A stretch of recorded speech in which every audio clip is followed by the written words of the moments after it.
Baik, bismillah. Suara jelas, teman-teman? Jelas Ustaz. Baik. Bismillah. Assalamualaikum warahmatullahi wabarakatuh. Waalaikumsalam warahmatullahi wabarakatuh. Waalaikumsalam warahmatullahi wabarakatuh. Alhamdulillahi ala ihsanih, wa syukru lahu ala taufiqih wa amtinanih, wa asyhadu an la ilaha illallah wahdahu la syarika lahu ta'ziman lisya'nih, wa asyhadu anna Muhammadan abduhu wa rasuluhu ad-da'i ila ridwanih. Allahumma salli ala Muhammad wa ala alihi wa ashabihi wa ikhwanih. Alhamdulillah Allah Jalla wa'ala kembali memberikan kita taufik sehingga kita bisa berjumpa kembali dalam pembahasan kitab Al-Khulasah Al-Asasiyah fil Masail I'tiqadiyah, yang mana alhamdulillah pada pertemuan yang lalu kita sudah masuk kepada apa saja macam-macam ibadah atau apa saja contoh dari ibadah. Oke, sebentar saya coba share screen.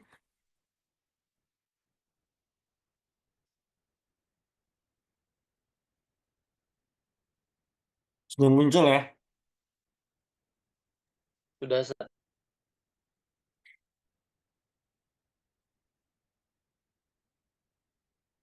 Ya, pada pertemuan yang lalu kita sudah memahami ya, ternyata ibadah itu ya tidak saja ya amalan fisik, amalannya seperti sholat, ya, puasa, zakat, haji, gak cuma itu. Bahkan ya di antara bentuk ibadah adalah doa, ya, bersabar, kemudian ya menuntut ilmu. Nah, itu juga termasuk dengan ibadah. Nah, kemarin kita sudah bahas ya tentang adzabah ya, berkurban gitu. Dan sekarang kita akan masuk pada pembahasan yang baru, yaitu rukun dan ibadah. Ya, rukun dari ibadah. Bagi teman-teman yang mau baca, silakan rasain dulu. Oke, Pak Wahyudi silakan. Ma arkanul ibadah. Ma arkanul ibadah. Apa saja rukun-rukun ibadah? Arkanul ibadati salasah. Rukun ibadah itu ada 3, wahiyya al-mahabbah, ar-raja, wal khauf. Itu rasa cinta, eh, harapan, dan juga rasa takut.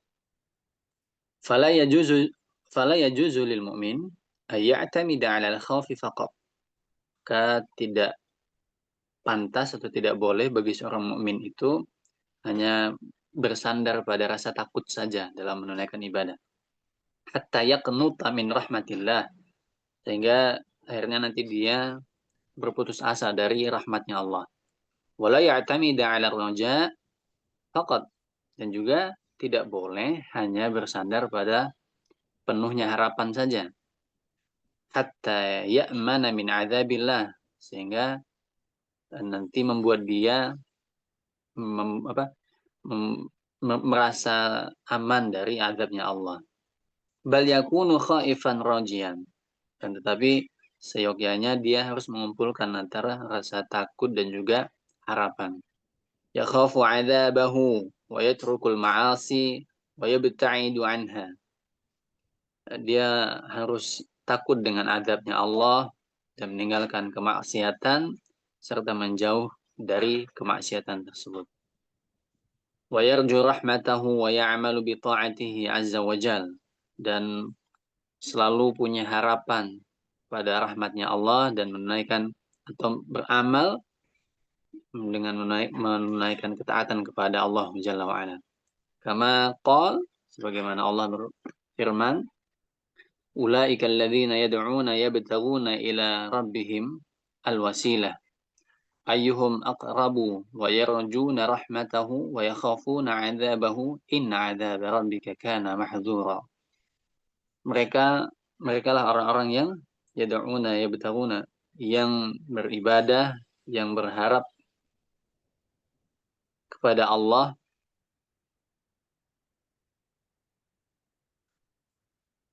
ayyuhum aqrabu wa yarjuna rahmatah. Ya, siapakah di antara mereka yang lebih dekat harapannya dan ini kurang tahu nih, San. Takut salah nih. Coba dulu aja, kita yang begini. Sebisanya aja. Ayyuhum aqrabu wa yarjuna rahmatahu. Siapakah di antara mereka yang lebih dekat dan mengharapkan rahmatnya Allah dan takut terhadap adabnya Allah. Karena sesungguhnya adab Tuhan kalian, Tuhanmu atau Allah, kana mahdzura. Mahdzur apa bahasanya? Pernah tahu tahdzir nggak? Iya, Sama. apa bahasa Indonesianya? Atau boleh juga diterjemahkan di apa ya? Dikhawatirkan boleh juga. Karena sesungguhnya adab Tuhanmu itu sangat mengkhawatirkan. Boleh, nggak apa. Berarti kalau fikum jazak karena sekarang ya. Tadi berapa? Siapa namanya? Wahyudi. Pak Wahyudi ya. Barakallahu fikum. Baik, Masya Allah, mumtaz ya. Qala mu'allif hafizahullah, ma arkanul ibadah, apa saja rukun ibadah. Arkanul ibadah thalathatun, ya, rukun ibadah itu terdiri dari 3 aspek, 3 pondasi. Pertama, al-mahabbah, rasa cinta, ya, kedua ar-raja, berharap kepada Allah Ta'ala, yang ketiga adalah al-khauf, ya, al-khauf, rasa takut kepada Allah Jalla fi'ala. Saya pernah mendapatkan penjelasan ya, kalau tidak salah, Syarh Ibnu Taimiyah atau Ibnu Qayyim, saya kira Al-Imam Ibnu Qayyim yang menjelaskan kita dalam beribadah itu ya diumpamakan seperti burung.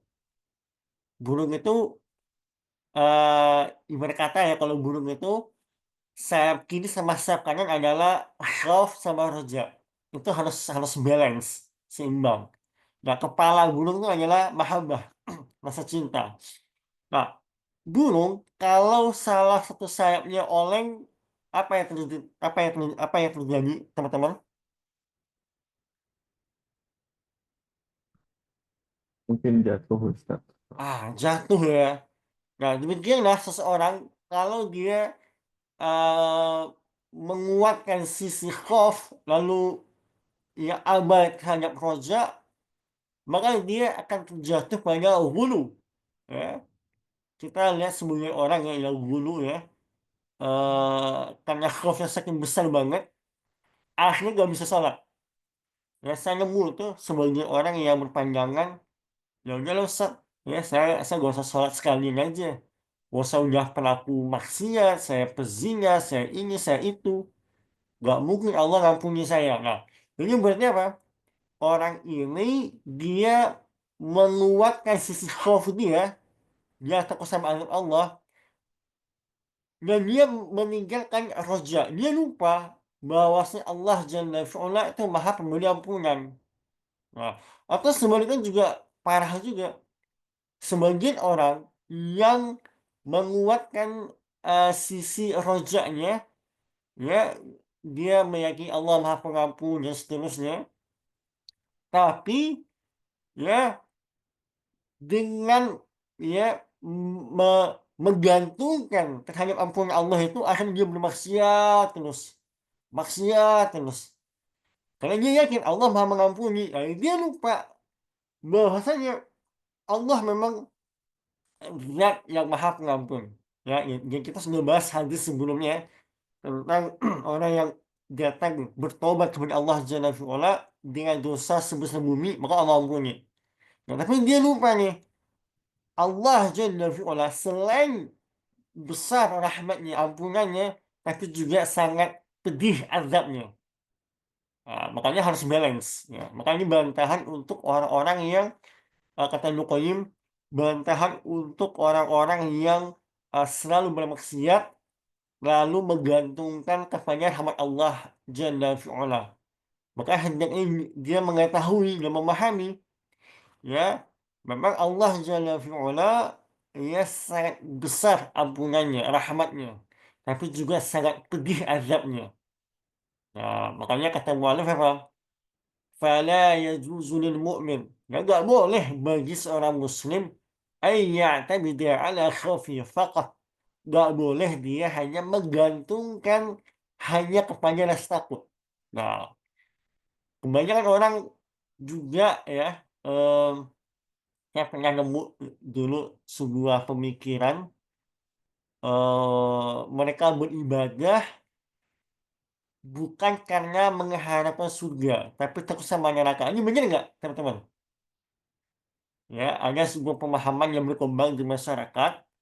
Mereka beribadah kepada Allah bukan karena mengharapkan surga Allah Ta'ala, tapi hanya karena takut diazab di neraka. Ini benar nggak pemahaman yang demikian? Kurang tepat, Ustaz. Nah, Betul, kenapa Ustaz. tuh?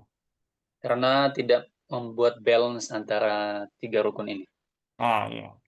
Khauf sama roja ini akhirnya timpang sebelah. Nah, timpang sebelah. Makanya di antara dosa besar adalah berputus asa dari rahmat Allah Jalla fi'ala. Kenapa? Karena ketika seseorang berputus asa kepada Allah Jalla fi'ala, pada hakikatnya dia suudzon sama Allah Jalla fi'ala. Ya, dia suudzon Allah tidak mengampuni dia. Ya, bahkan sebaliknya. Ya, kalau seseorang datang kepada Allah Jalla fi'ala, memohon taubat, insya Allah Allah ampuni. Ya, insya Allah, sekalipun dosa syirik, pelaku dosa syirik yang dia bertobat sebelum dia wafat, insya Allah diampuni. Ah, bukankah para sahabat radhiyallahu taala anhum ya rata-ratanya ya dahulunya di masa jahiliyah pelaku kesyirikan, ya.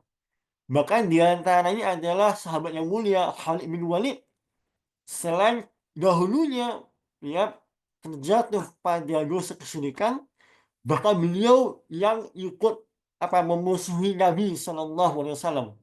Itu dosa yang luar biasa, ya, dosa yang besar sekali memusuhi ya Allah dan Rasulnya. Tapi kemudian bertaubat, Allah ampuni, ya Allah angkat derajatnya, gitu. Nah, kemudian mu'alif hafizahullah ta'ala mengatakan hatta yaqnuta min rahmatillah. Nah, orang-orang yang hanya bersandar kepada khauf, ya, takut sama azab Allah, takut diwafatkan dalam su'ul khatimah, ya, akhirnya cenderung berputus asa. Nah, makanya saya bilang tadi di awal, saya menemui sebagian orang yang nggak sholat, bahkan alasannya karena takut sama Allah. Ya, karena udah kadung berdosa, sudah kadung kotor, ya udah sekalian aja, nggak usah sholat. Nah, ini kan pemahamannya salah. Nah, kemudian wala ya'tamida 'ala raja'i faqat. Nggak boleh juga bergantung hanya kepada roja, ya rasa harap aja. Ya. Karena kalau hanya menggantungkan ya kepada Allah Maha Pengampun dan seterusnya, maka kata mu'alif, hatta ya'mana min azabillah, maka dia merasa aman dari azab Allah. Ya, saya kira teman-teman mungkin kayaknya mengalami gitu ya. Saya mendapatkan ini konsultasi gitu ya. eh, Mereka yang bermaksiat ya itu merasa aman. Ya Allah Maha Pengampun. Kan nanti bisa taubat. Nah, memang betul Allah Maha Pengampun ya. Tapi masalahnya kita masih ada waktu nggak buat taubat? betapa banyak ya kita jumpai orang-orang yang diwafatkan dalam bermaksiat. Na'udzubillah. Belum lama ini di Jakarta Barat ya, sebuah mall ya, itu mengalami kebakaran lantai atasnya. Dia ditemukan seorang pria bersuami, seorang pria beristri lagi berhubungan sama wanita bukan mahramnya di dalam semacam tempat karaoke gitu lah. Nah, kalau udah kayak gitu kan gimana cara mau tobat? Nah, dan betapa banyak orang-orang yang kita lihat videonya lagi asik karaokean, ya dangdutan, terus Allah cabut ruhnya. Banyak kita jumpai. Nah, maka kita nggak boleh ya tertipu ya dengan rasa roja aja. Nggak boleh. Kita harus balance ya. Harus seimbang antara rasa takut kepada Allah dan rasa harap akan rahmat Allah Jalla fi'ala. Makanya mu'alif kembali menegaskan bal yakuna khaifan rajian. Bahkan sebaliknya dia harus memiliki rasa khauf di saat yang bersamaan juga punya roja. Nah itu. Yakhafu azabahu, dan dia takut terhadap azab Allah, wa yatrukul ma'asi, dan dia menjauhi dirinya dari maksiat, wa yabta'idu anha, dan menjauhi. Ya, dia tinggalkan maksiat. Misalnya ada orang yang kecanduan video porno ya, maka dia kalau betul khauf dia kepada Allah Jalla fi'ala, maka dia hapus semua video porno itu, dihapus kan, dia tinggalkan, lalu dia menjauhi hal-hal yang bisa menjadi wasilah ke sana. Ah, misalnya orang ini eh, dia kena wasilah dia adalah misalnya film-film film-film yang ada auratnya, ada semacamnya, itu kan wasilah kan. Maka dia untuk bisa berhenti dari kebiasaan video porno, maka dia putus semua hal-hal yang gak baik, lihat film atau nongkrong di kafe dan semacamnya, karena itu menjadi wasilah kan. Nah, wa yarju rahmatahu, dan dia berharap akan rahmat Allah Jalla fi'ala, wa ya'malu bi ta'atihi azza wa jal. Sehingga kalau dia punya rasa harap kepada rahmat Allah Ta'ala, maka dia akan beramal dengan ketaatan kepada Allah Jalla fi'ala. Kama qala, dan ini adalah firman Allah Jalla fi'ala, ulaika alladzina yad'un. Ya, mereka lah orang-orang yang berdoa kepada Allah. Yabtaghuna ila rabbihim wasilah. Dan mereka mencari wasilah kepada Allah Jalla fi'ala. Ayyuhum aqrabu. Ya, manakah di antara mereka ini yang paling dekat kepada Allah Jalla fi'ala? Wa yarjuna rahmatahu. Dan mereka berharap rahmat Allah Jalla fi'ala. Wa yakhafuna azabahu. Dan mereka ini takut dengan azabnya. Inna azab rabbika kana mahdzura. Ya, sesungguhnya azab Allah Jalla fi'ala sesuatu yang pantas untuk dikhawatirkan atau ditakuti. Fa asyahid dari ayat ini adalah wa yarjuna rahmatahu wa yakhafuna azabahu. Ya, Allah Jalla fi'ala menggandeng ya antara raja dan khauf. Wallahu a'lam. Oke, siapa lagi yang mau baca? Saya persilahkan. Raise hand. Yang mau baca, silakan ayo. Ini kesempatan berharga ya. Bisa baca. Mana Siapa? Ustaz? Ya, Pak Teguh silakan. Bismillahirrahmanirrahim. Wal khawfu war raja'u idza jatama'a dafa'al dafa'al dafa'al 'abda ilal ma'ali wa fi'lil asbabin nafi'ah. Dan eh, rasa takut dan rasa harap, jika keduanya bersatu, ia akan mendorong seseorang untuk melakukan amalan-amalan yang menjadi sebab kemanfaatan. Fa innahu ma'ar roja'i ya'mal ta'ati roja'a thawabiha. Maka dengan rasa harap, eh, seorang akan berharap akan balasan pahala-pahala dari amalan-amalan tersebut. Wa mal khaufi rukul ma'asiya khaufa iqabiha. Kemudian dengan rasa takut, ia akan mendorong seorang untuk meninggalkan kemaksiatan disebabkan hukuman yang akan diterimanya. Amma idza ya'isa min rahmatillah. Jika dengan eh, jika dia berputus asa terhadap rahmat Allah, fa innahu yatawaqqafu anil amalis solih. Dia akan berhenti untuk melakukan amalan-amalan soleh. Wa idza amina min adzabillahi wa uqubati, dan apabila jika ia merasa aman terhadap adab Allah dan hukuman-hukumannya, fa innahu yandafi'u ila fi'lil ma'asi, maka ia akan terdorong untuk melakukan kemaksiatan. Masya Allah, jazakallah khairan Pak Teguh ya, barakallahu fikum. Bagus sekali ya.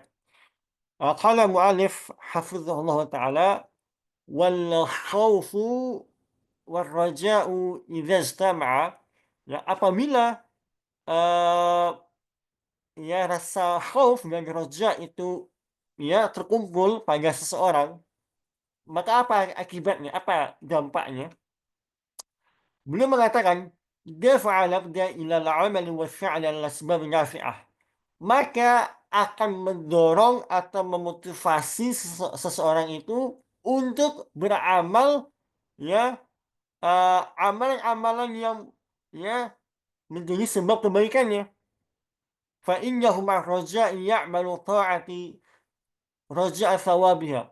Maka dengan adanya roja, ya seseorang akan beramal ya ketaatan karena apa? Mengharapkan pahalanya. Nah, makanya bantahan buat orang-orang yang eh, mereka dengan sombong mengatakan, oh saya beribadah bukan untuk cari surga, ya, karena saya apa takut sama azab Allah Taala.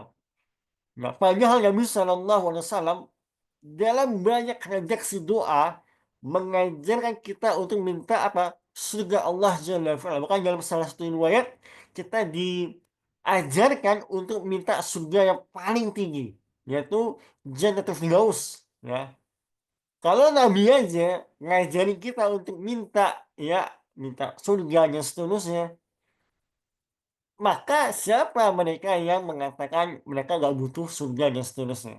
Ya. Wa ma'al khawfi yatsrukul ma'asi khawfa iqabihim. Maka dengan adanya khauf, ya seseorang akan meninggalkan kemaksiatan karena takut azabnya. Sebuah kisah nyata ya saya kira sudah masyhur ya buat teman-teman ya, seorang pemuda ya dari Bani Israel yang dia itu kepincut sama sepupunya. Ya, sepupunya wanita cantik, tapi qadarullah diuji dengan kesempitan harta, ya.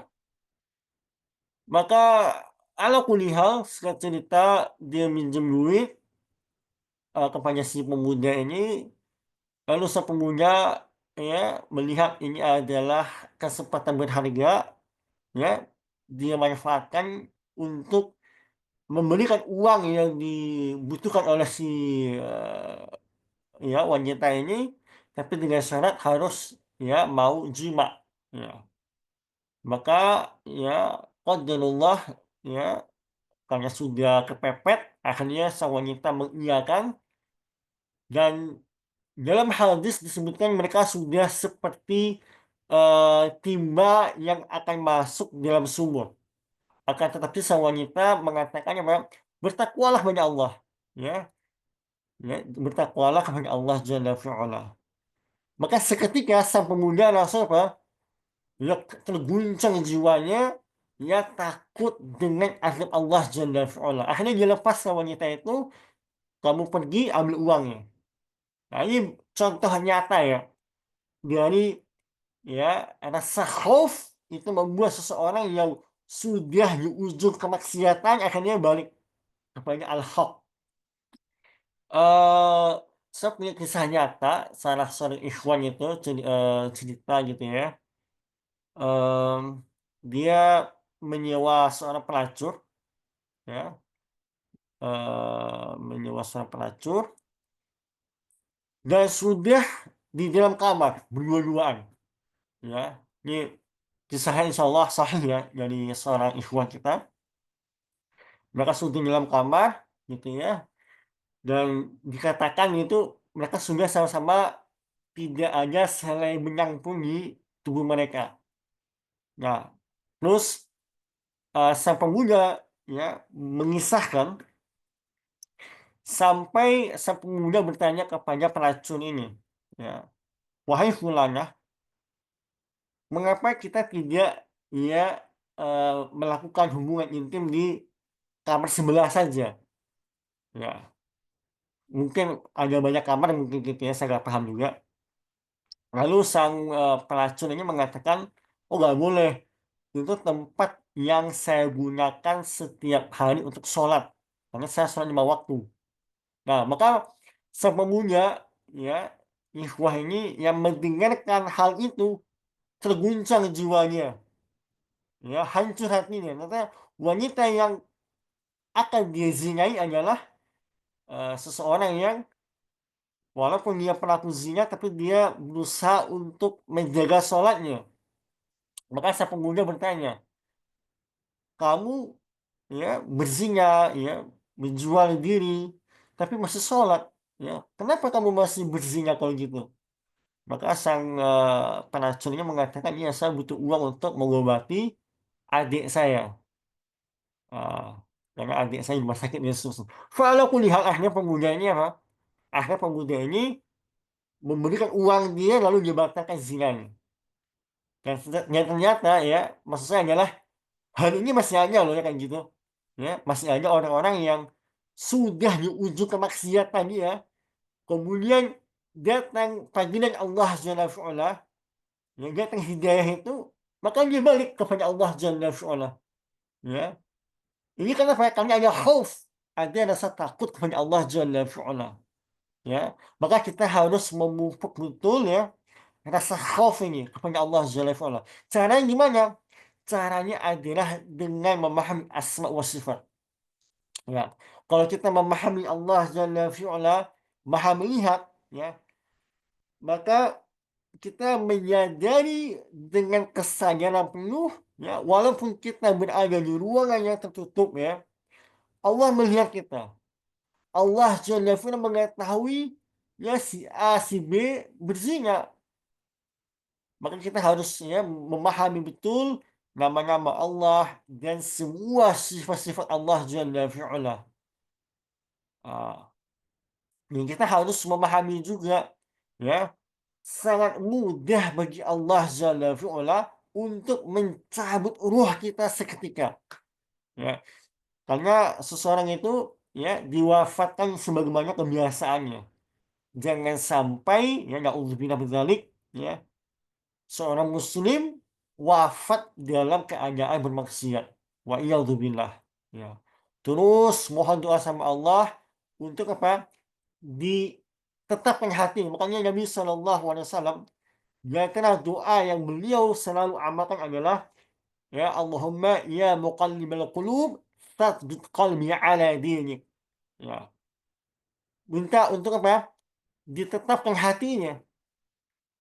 Saya jadi teringat, saya punya pasien, seorang suami, seorang ayah, dengan 2 orang anak, satu orang istri. Beliau konsultasi ke saya, beliau ingin taubat dari dosa zina. Tapi dosa zinanya nggak main-main nih, karena dia adalah seorang homoseksual. Bayangkan, dia seorang homoseksual, dia punya anak, punya istri, tapi juga homoseksual. Jadi udah gak kehitung berkali-kali zina sampai HIV. Nah, eh, maka dia cerita dia ya awalnya sudah bertobat kepada Allah Jalla wa'ala, tapi qadarullah ya, dia salah pergaulan rusak lagi akhirnya. Rusak lagi. Makanya doa sama Allah untuk diberikan ketetapan hati itu penting banget. Ya. Karena iman kita itu kadang naik, kadang turun. Nah, kalau iman kita lagi futur nih, doa sama Allah untuk ditambahkan lagi keimanannya. Ya, minimal gak jatuh sampai maksiat. Ya. Nah, kita lanjutkan. Amma idza ya'isa min rahmatillah, adapun apabila seseorang itu berputus asa dari rahmat Allah, fa innahu yatawaqqafu 'anil 'amal salih, maka dia akan berhenti dari amal saleh. Nah, ini yang saya sampaikan tadi nih. Banyak orang-orang awam ini, mereka nggak sholat. Mereka jualan dari pagi sampai malam nggak sholat. Mereka narik becak dari pagi sampai malam nggak sholat. Kalau ditanya apa alasannya, biasanya alasannya kenapa? Sudah kadung berdosa, Ustaz. Sudah terlanjur basah. Ya udah sekalian aja. Mana mungkin Allah mengampuni saya. Nah, ini nyata. Ini sesuai wakil. Jadi saya menjumpai betul ini. Banyak banget orang-orang yang larut dalam kemaksiatannya karena meyakini Allah gak bakal ngampuni dia. Nah, inilah salah satu jebakan iblis ya. Di antara talbis iblis adalah membuat seseorang itu ya berputus asa dari ampunan Allah Jalla fi'ala. Ah, kemudian fa inna wa idza amina min azabillahi wa 'uqubatihi fa innahu yandafi'u ilal fi'l ma'asi. Nah, orang kalau sudah merasa aman ya, apalagi sebagian orang nih yang kita jumpai ya, mengatakan nggak apa-apa, ya apa Ustadz Fulan, Kiai A, Kiai B minum Muhammad atau semacamnya, karena dia wali Allah misalnya, ya. Makanya eh, Imam Muhammad bin Abdul Wahab ya, beliau mengatakan di antara pembatal keislaman adalah menganggap adanya seseorang bisa keluar dari syariat Allah Ta'ala. Nah, baik kita jumpai ya, orang-orang yang menganggap ya si A, si B, si C ini wali Allah, lalu sudah keluar dari syariat Allah Ta'ala. Akhirnya boleh gak sholat, ya, boleh minum khamar, ya, boleh main perempuan, dengan alasan apa? Dia wali Allah, dia sudah keluar dari syariat. Nah, ini kan sebuah ya kesesatan ya. Dari mana datangnya hal ini? Karena merasa aman dari azab Allah. Ya, merasa aman dari azab Allah. Baik.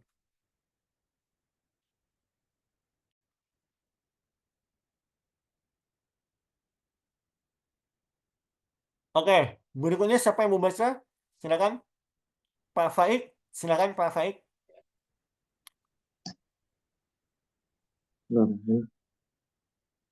Ma syurutu qabulil ibadah.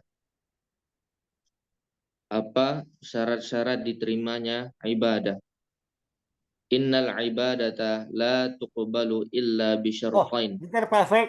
Anda potong dulu. Anda teringat sesuatu ya. Di antara firqah yang memperkuat rasa khawf dia secara bulu adalah Khawarij. Pak Faik tahu nggak kenapa Khawarij dia dianggap hanya memperkuat khawf dia saja, lalu meninggalkan rojaknya? Coba Pak Faik, tahu nggak kenapa? Karena mereka gulu dalam beribadah.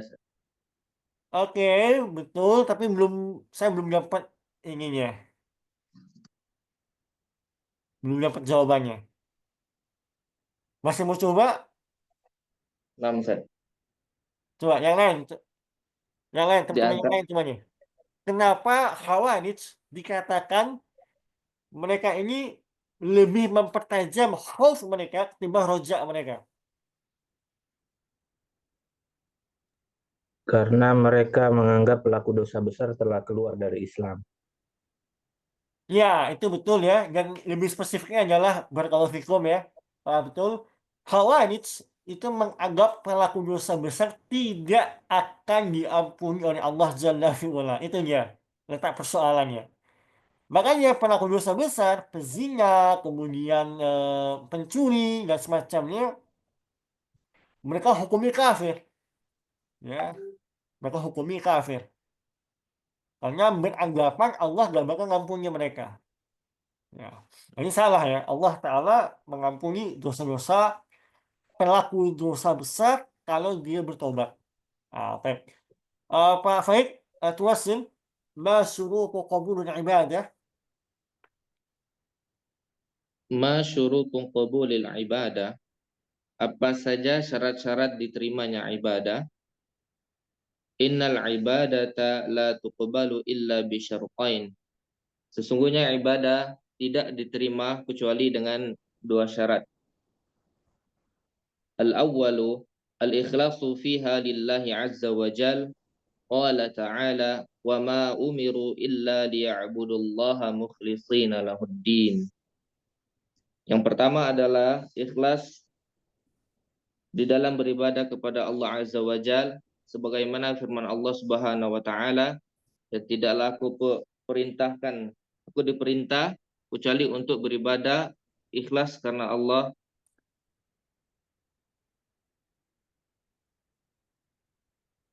Subhanahu wa taala.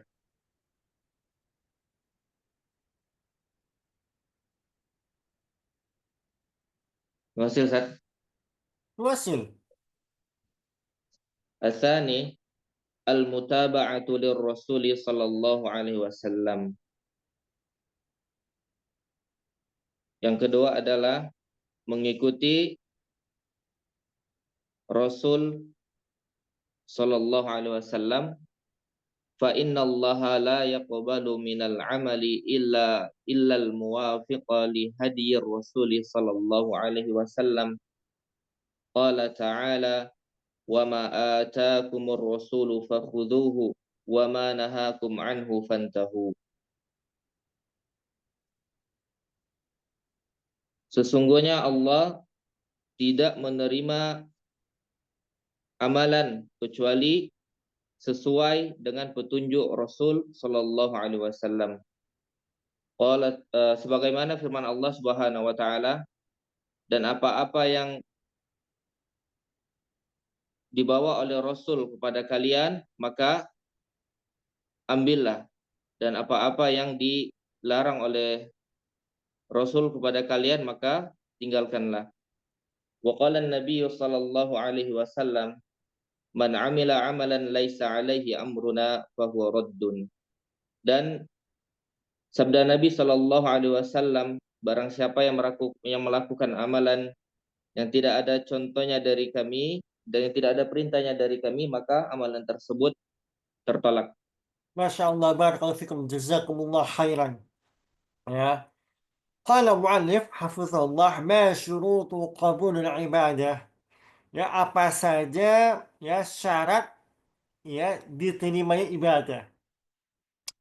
Innal ibadata la tuqbalu illa bisyartain ya. Sebuah ibadah itu nggak bisa diterima oleh Allah Jalla fi'ala kecuali telah memenuhi dua persyaratan. Ya, yang kita sudah paham insyaallah ya. Pertama al-ikhlas ya, yakni memurnikan ibadah tersebut hanya untuk Allah Jalla fi'ala. Makanya di antara orang-orang yang merugi adalah membawa ya pahala yang banyak ketika di akhirat, tapi semuanya hilang begitu saja. Wa'iyadzubillah. Karena apa? Karena amalan-amalan yang ada tersebut hampir semuanya tersisipi ya hawa nafsu duniawi. Ya, mengharapkan pengakuan ya, mengharapkan ya, dilihat orang. Wa'iyadzubillah. Ini berat sekali ya. Al-Imam As-Susi ya, Al-Imam As-Susi mengatakan lebih kurang ya, orang yang orang yang melihat pada dirinya ada keikhlasan, maka sejatinya dia butuh keikhlasan. Ini quotes yang bagus banget dari Al-Imam As-Susi, ya rahimahullah. Beliau mengatakan lebih kurang maknanya adalah orang yang melihat, ya, atau mempersaksikan bahwa dirinya ikhlas dalam beramal, maka sejatinya dia masih butuh untuk belajar ikhlas. Maka syahidnya apa? Perkara ikhlas ini perkara yang susah, ya. Kalau kita begitu gampangnya mengatakan gua ikhlas, saya ikhlas, hati-hati, jangan-jangan kita belum ikhlas tuh, ya. Karena susah perkara keikhlasan ini. Dan dalam kaedahnya, sebuah amalan kalau dia tersusupi oleh selain Allah, ya, kayak ria atau sum'ah, maka ada beberapa kemungkinan. Bisa jadi amal tersebut Allah terima, bisa jadi amal tersebut nggak Allah terima, atau bisa jadi Allah terima pada fase tertentu saja. Nah, saya mau buat pertanyaan nih buat teman-teman. Kapan sebuah amal itu yang tidak diterima oleh Allah Jalla fi'ala? Misalnya sholat malam nih, lalu dia ada riyanya nih, ada sum'ahnya. Eh, apakah langsung amal itu tertolak atau gimana? Ada bisa jawab nggak?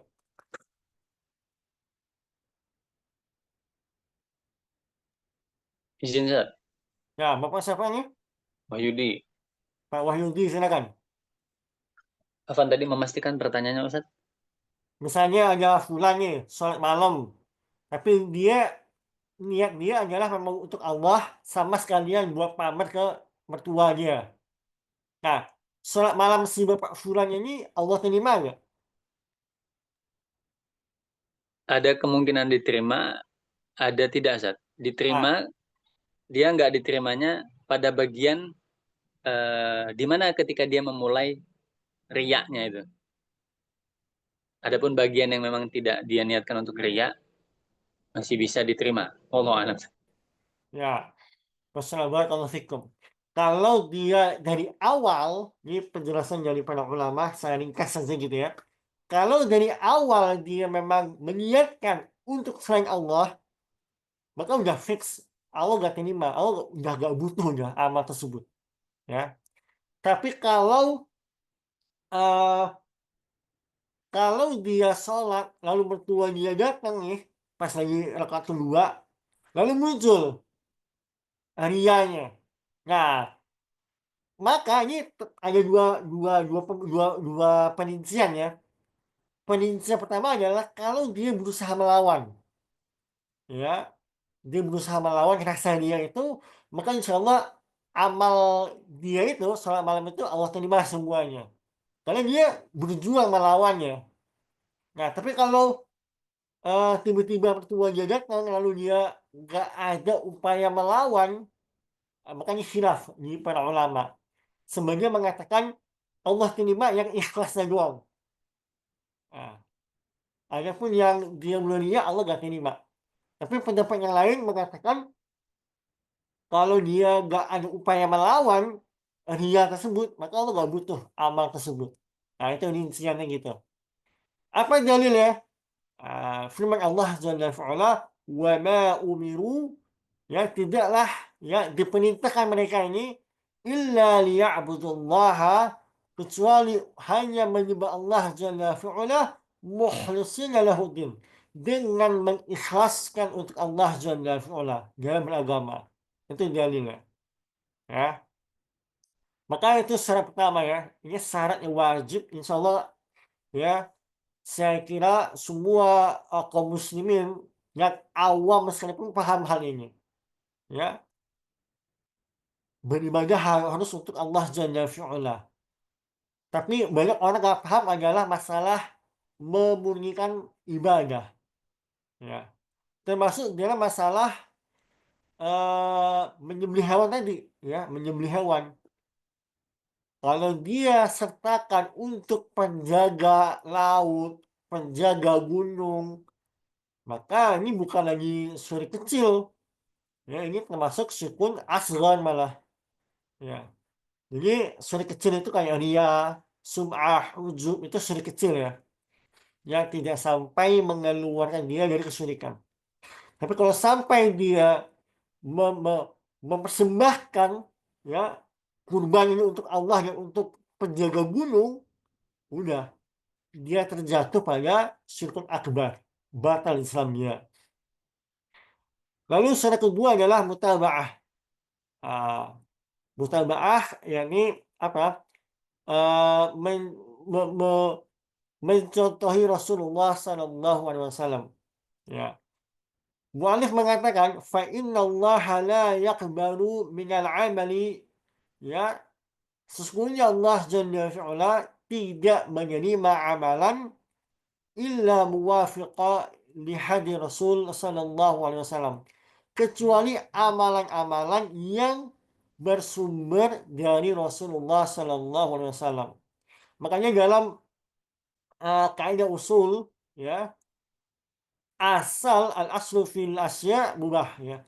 Hukum asal dalam perkara duniawi ya, makan, minum, bekerja, cari nafkah itu halal ya. Jadi kalau kita ketemu orang bertanya apa hukum mikrofon, maka hukum asalnya halal. Kapan menjadi haram? Kalau dipakai buat hal-hal yang haram. Nah, maka secara zat hukum asal segala sesuatu itu adalah halal ya. Apalagi misalnya ada orang yang ngasih subuhat eh, apa namanya kalian ini mengatakan ini bid'ah itu bid'ah. Ya udah, berarti pesawat bid'ah dong. Enggak bid'ah ya. Boleh ya. Karena dia bukan ibadah ya.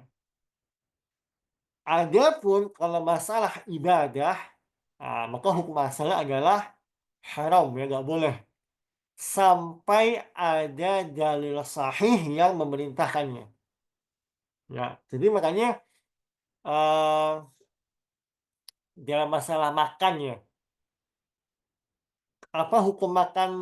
Coba, apa hukum makan daging paus, teman-teman? Halal. Halal. Kenapa nggak haram? Nah, baru kita katakan haram kalau ada dalilnya. Selama nggak ada dalil, maka halal hukumnya. Gitu ya. Nah, ada pun masalah ibadah, ya, setelah kita meyakini sebuah zikir ini kalau dilakukan di hari ini jam segini maka fadilahnya A, B, C, D. Nah, mengkhususkan sebuah amalan maka dia butuh dalil yang mewajibkannya. Nah, kalau nggak ada maka tersalah. Dalilnya adalah hadis dari Rasulullah Sallallahu Alaihi Wasallam, wa ma ataakum rasul, ya, maka apa yang afwan ya, firman Allah Jalla fi'ala, wa ma ataakum rasul, maka syariat yang dibawa oleh Rasulullah ya, fakhudhuhu, maka ambillah, terimalah, wa ma nahakum anhu fantahu, maka apa yang dilarang oleh Rasul tinggalkan. Makanya sebetulnya dalam persoalan menjauhi maksiat, sebetulnya itu jauh lebih ringan ketimbang melakukan amal soleh. Ada tahu nggak kenapa? Kan ini realitanya nih, sebagian orang itu lebih susah ninggalin maksiat ketimbang ngelakuin amal soleh. Kalau puasa mah oke jalan, tapi buat berhenti di video porno susah. Padahal sebenarnya meninggalkan maksiat itu butuh energi yang nyaris 0%. Ketimbang melakukan amal soleh butuh effort yang besar. Kalian tahu nggak logikanya gimana, teman-teman?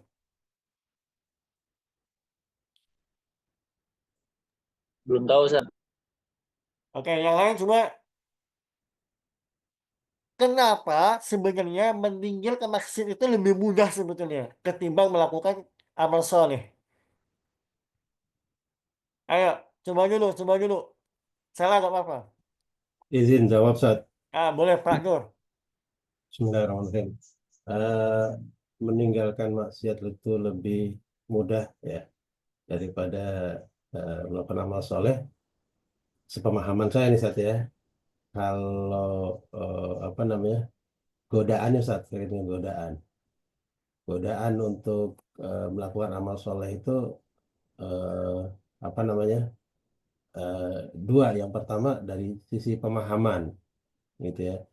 Yang kedua dari eh, kalau dia pemahamannya nggak apa namanya nggak benar, maka dia akan eh, sulit untuk istiqomah dengan amal soleh. Yang kedua eh, ya godaan dari setan, dari golongan jin, Ustaz. Allahu a'lam. Oke, barakallahu fikum. Eh, Masuknya tepat. Oke, gini teman-teman. Orang kalau dia mau zina misalnya, wa'iyadzubillah ya, dia butuh dia kalau mau berhenti dari zina misalnya, atau mau berhenti dari lihat video porno, yang dia lakukan adalah diam doang. Diam, jangan lakukan apapun. Bener nggak? Orang kalau mau zina nih, dia mau tobat dari zina, yang dia lakukan apa? Diam doang udah.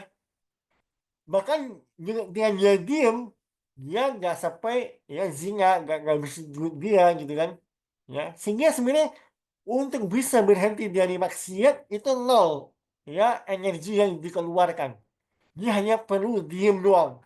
Nah, sedangkan orang kalau mau sholat malam atau mau haji misalnya, ya, itu butuh duit nggak? Butuh kan? Butuh usaha keras nggak? Butuh banget. Nah, makanya kata para ulama sebenarnya meninggalkan maksiat itu lebih mudah, harusnya gitu. Karena usaha yang dikeluarkan itu nol. Karena dia diem doang. Kalau dia diem, udah dia nggak maksiat kan.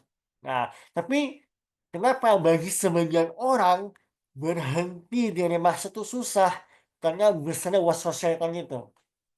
Makanya apa? Besar waswas syaitan. Dan di antara terapi yang tepat untuk mereduksi waswas syaitan adalah dengan ruqyah syariah. Gitu. Oke, ini kita sudah di ujung pembahasan. Apakah ada pertanyaan? Saya persilahkan.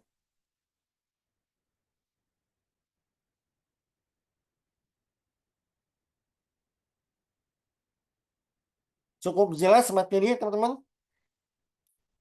Alhamdulillah Dah, jelas. Ustaz. Oke, jangan lupa tolong dikerjakan latihannya ini ya. Halaman 7 sama halaman 8. Ya, insya Allah kita coba bahas di pertemuan yang akan datang. Oke, karena sudah setengah 7, maka ini saja yang bisa kita pelajari bersama. Apa yang benar itu dari Allah Jalla fi'ula, dan apa yang salah itu dari saya pribadi. Kita akhiri masing-masing dengan doa kafaratul majelis. Subhanakallahumma wa bihamdika asyhadu an la ilaha illa anta wa astaghfiruka wa atubu ilaik. Wassalamualaikum warahmatullahi wabarakatuh. Barakallahu fiikum. Waalaikumsalam Waalaikumsalam warahmatullahi warahmatullahi wabarakatuh. wabarakatuh. Jazakumullah khairan.